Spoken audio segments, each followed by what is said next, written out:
So, magandang gabi sa inyong lahat, mga tropa ko, no?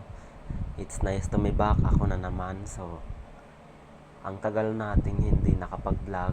So, ayan, no? So,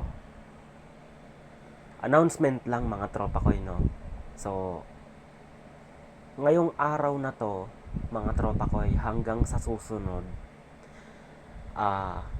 gabi na tayo mag-upload ng video sa Facebook page at YouTube channel natin. Ang dahilan, mga tropa ko, sa araw, konti lang ang views. Pero sa gabi, medyo madami. Kasi nga, tapos na yung mga trabaho nila. No? Tayo naman, magbablog tayo ng hapon. Pero, mag-upload tayo sa gabi. No? So, announce ko lang yun mga tropa ko sa mga hindi pa nakakaalam na iba pa nating views, no? Sa mga bago pa lang na nakapag-subscribe, no? Paalala ko lang po ito para sa mga iba kong mga views na nagse-search sa channel ko sa YouTube. Lalo na sa mga tutok na tutok sa Facebook, nag-i-scroll, hinahanap yung panibagong topic natin. So, mga tropa ko, ngayon ko lang in-announce ito. Baka sakaling makatulong sa inyo to, no? At sana hinikayat ko kayo na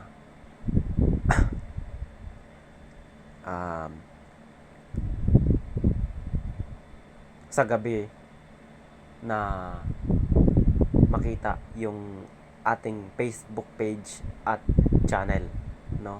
So, ngayon naman mga tropa ko, no? Ang ibabahagi ko naman sa inyo is about pananamit, no?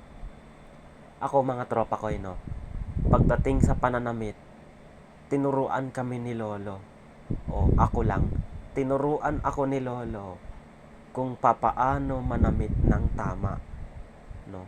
Pag-aalis, pag magsasamba, pag may pupuntahan kami. So, simulan na natin mga tropa ko. So, mga tropa ko, no? Bago kami umalis, no? Gagamit kami ng pantalon, no? Kasi kami, hindi kami nasanay kay mama. Ako bilang panganay na anak, hindi ako nasanay kay mama na nag-short pag aalis, pag may lakad, no? So, bakit ko nasabi yon? Kasi nga, si mama, nakaugalian niya ng mag-short. Ako naman, nakaugalian ko na sa lolo ko ang magpantalon kapag kami ay aalis, no? Bakit ko biglang sinabi yan? Kasi nga, ayaw ni lolo nang hindi kami nananamit ng maayos, no? So, kaya ako biglang sinabi to para sa mga kabataan na relate sa pananamit, no? Kung kayo, pinagmanahan ninyo yung lolo nyo na t-shirt, pantalon, at pabango, related kayo dun. Mas lalo na ako. Kasi ako mga tropa ko, pag ako'y aalis, pag ako'y pinagpawisan na sa lakad namin, may dala akong pabango. So, madaling ibulsa, madaling ilagay sa bag. Higit sa lahat, mas madaling dalhin kahit saan, no? So, ang gamit kong pabango minsan, F34, F47, F55, F30. Yung buong produkto ng apesyonado, mga tropa ko, yun ang binibili ko, no? Pag December. So, kasi mga tropa ko no, pag aalis kami, madalas sasabihin sa akin ni Lolo na, Apo, ayusin mo yung pananamit mo. Magpantalon ka, mag t-shirt ka, magsapatos ka. Yun ang sinasabing bigkas na salita sa amin ni Lolo. At wag na wag mong tutularan yung pananamit ng ina mo sapagkat siya, pag nagsisimba sila sa born again Christian, short at t-shirt lang yung ginagamit nila. Samantalang ikaw, tayo, pag tayo'y nagsisimba, napakaayos ng pananamit natin. Pero sila mama, pag nananamit, t-shirt tsaka short lang. So ang pangit mga tropa ko, no? Ang short, pambahay. Maniwala kayo sa hindi, no?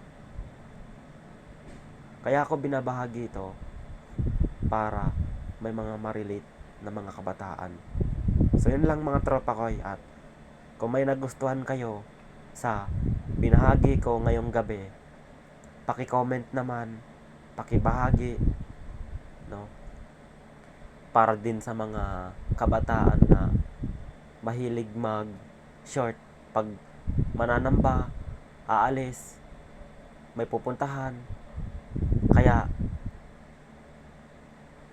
sana kayo magpantalon kayo, no? Mag sapatos kayo, mag t-shirt kayo, magpabango kayo para mas maganda yung pananamit.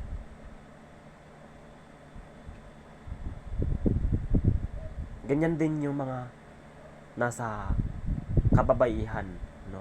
Tsaka sa mga kalalakihan. Kaya sa mga kababaihan dyan na pinapaalalahanan kayo ng lola nyo na pag-aalis, nakapalda kayo, yan, pantalon, yan, crop top, pwede rin, no? Sa mga kalalakihan naman, sa atin, pantalon, t-shirt, pabango, sapatos. So kung di botones naman yung damit nyo at ayaw nyong makita yung loob nyo, magsando kayo ng kulay white. So yun ang ginagawa ko pag kami aalis. So yun lang mga tropa ko, no? At may nagustuhan kayo, like, subscribe, follow, share, comment na lang mga tropa ko, no? Para sa mga iba ko pang mga video na i-upload hanggang sa dulo. So yun lang mga tropa ko, at shout out sa inyo lahat. God bless, at ingat palagi. Magandang gabi mga tropa ko.